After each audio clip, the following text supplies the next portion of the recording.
Every now and then, I guess we all think realistically about that day when we will be victimized with what is life's final common denominator. And that's something that we call death.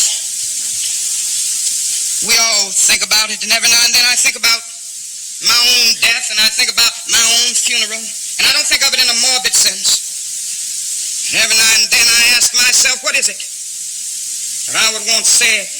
And I leave the word to you this morning.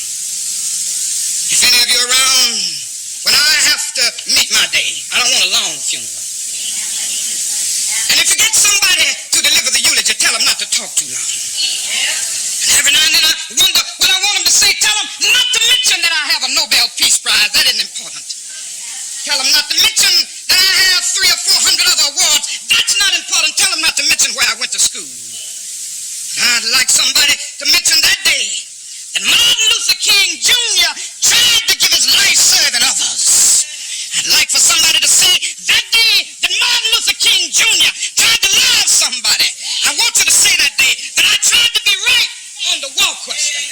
I want you to be able to say that day that I did try to feed the hungry. I want you to be able to say that day that I did try in my life to clothe those who were naked. I want you to say on that day that I did try in my life to visit those who were in prison. I want you to say that I tried to love and serve humanity. Yes, if you want to say that I was a drum major, say that I was a drum major for justice. Say that I was a drum major for peace.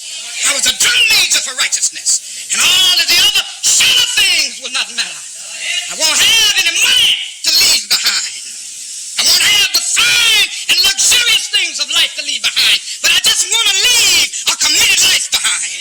And that's all I want to say. If I can help somebody as I pass along, if I can cheer somebody with a word of song, if I can show somebody he's traveling wrong, then my living will not be in vain. If I can do my duty as a Christian ought, if I can bring salvation to a world once wrought, if I can spread the message as the Master taught, then my living will not be in vain. Yes, Jesus, I want to be on your right or your left side. Not for any selfish reason. I want to be on your right or your left side, not in terms of some political kingdom or ambition, but I just want to be there in love and in justice